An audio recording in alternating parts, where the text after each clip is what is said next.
আমার গালে একটা চর দিয়া দ্রুত পালাই গেছে। আমি সাথে সাথে এদের সাথে সাথে পিছনে গেছে, স্থানীয় লোকজন তাদেরকে ধরে ফেলছে আমাদের অফিসের নিচে, ধরে ফেলছে। ধরে পরে বলছে, আমি বলছি এগুলো জঙ্গি জঙ্গি, এগুলো লুটপাট করতে আসছে, ধর্ষণ করতে আসছে, এগুলো ধরেন। পরে এলাকার লোকজন ধরে ওদেরকে পরে বাইর করে দিচ্ছে। ছিল মাপ চাইবি, তুই তুই করে বলতেছিল মাপ চা। আমি কিসের মাপ চামু? আমি কি কারোর সাথে অপরাধ করছি? আমি চুরি করছি? আমি ডাকাতি করছি? আমি কোনো বাটপারি করছি? কিসের জন্য মাপ চামু আমি? অবশ্যই জুলাই একটা প্রতারণা করছে, এই জন্যই আমরা জুলাইয়ের বিরোধিতা করতেছি।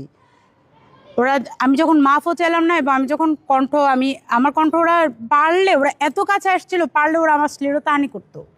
হ্যাঁ, এই জন্য যখন দেখলো যে ছেলেটা আর আমার সাথে পারতেছিল না, তখন সে জুলাই দোকানদার, জুলাইকে কেন্দ্র করে অনেক দোকান করে উঠছে না, এক দোকানদার হলো এই রাষ্ট্র সংলাপ ফোরাম, SDF মনে হয়, এটার যে নেতা আনম আয়াস, সে উঠে আসে এবং এরা উনার নেতৃত্বে 7-8 জন আমাকে আইসা অসভ্য ভাষায় গালাগালি শুরু করে, এই তুই তুই করে, এই ব দিয়া ম দিয়া খ দিয়ে, এই বাচ্চা সে বাচ্চা, সে আসতে, আমি তো আপনাদের বোন, কি হিসে সেটা বলেন। পরে থামে, তারপরে ওদের নোংরা ব্যবহার শেষ আনা। হ্যাঁ, আপনি জুলাইকে নিয়ে এটা বলছেন, জুলাইকে নিয়ে আমছি কেন? জুলাই বলছিল না যে বাক স্বাধীনতা থাকবে, তাহলে বাক স্বাধীনতা কেড়ে নিতে চাচ্ছেন কেন? তার দিকে এলাকার লোকজন আমাকে ফোন দেওয়া বলে, আপনি কই, আপনার অফিস তো ভাঙচুর করা হয়েছে। তখন আমি ছিলাম আপনার গুলশান একটা কাজে, আমি সাথে সাথে তখন চেয়ারম্যানকে ফোন দিই, কিন্তু আমি চেয়ারম্যানকে ফোনে না পাই, তখন আমি চিন্তায় পড়ে যাই এবং সাথে সাথে একটা বাইক নিয়ে আমি পল্টনে আমার অফিসের উদ্দেশ্যে রওনা দিই। এবং তখন আসতে পথে আমি 999-এর অভিযোগ করি এবং ওরা শাহবাগ থানার সাথে SI মনিরুল সাহেবের সাথে আমার কথা বলায় দেয়।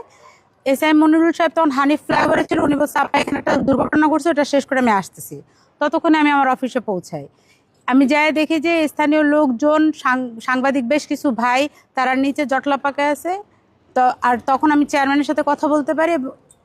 ওরা আমার অফিসের নতুন ধারা বাংলাদেশের কেন্দ্রীয় কার্যালয়ে দরজাটা ভাঙা ঢুকতে না পারা তারা বিভিন্ন অশ্রাব্য গালাগালি করতেছিল, বলতেছিল পায়ে নেই, তারপর মেরে ফেলবো, ভিতরে ল্যাপটপ আছে, মোবাইল আছে, টাকা পয়সা আছে, লুটপাটের একটা প্ল্যান করতেছিল। এবং ওরা ওদের ব্যক্তিগত একটা তালা আমার অফিসে লাগাই দেয়। ভিতরে আমাদের চেয়ারম্যান ছিল, চেয়ারম্যান চুপ করেছিল, মব হামলার শিকারের ভয়ে তিনি চুপ করেছিল। তখন আমি উপরে উঠে তালা চাবিওয়ালাকে ফোন দিই। ততক্ষণে দেখি যে 10-12 জন নিচে থেকে উপরে উঠে আসতেছে সিঁড়ি দেয়া। আমি তখন এই ছেলেটাকে চিনতে পারি, আগে তাকে কখনো দেখি নাই। আমি চিনতে পারি যে এটা ওই শাহবাগ থানায় গেছি মামলা করতে, থানার থেকে অভিযোগ নেওয়া হয়েছে আমার উপরে হামলা এবং শ্লীলতাহানির অভিযোগ করা হয়েছে। বলছে যে SI মনিরুল ইসলাম তিনি এটার তদন্ত করবেন, তদন্ত করুন। ততক্ষণ তো সকল জায়গায় ভিডিও তারা পেয়েছে, থানায় তদন্ত করবে এবং এরা উপযুক্ত পদক্ষেপ গ্রহণ করবে। এরা কত বড় বেয়াদব, আমাকে মেরে এরা আবার থানায় উল্টা আমার নামে অভিযোগ করতে গেছিল। এখন আপনি চান কি আসলে? আমি শাস্তি চাই, আমি নিরাপত্তা চাই, শুধু আমি আমার নিরাপত্তা চাই না, আমি শান্তা ফারজানার নিরাপত্তা চাই না, নতুন ধারা বাংলাদেশের সকল নেতাকর্মীর নিরাপত্তার পাশাপাশি বাংলাদেশের 20 কোটি জনগণের নিরাপত্তা চাই।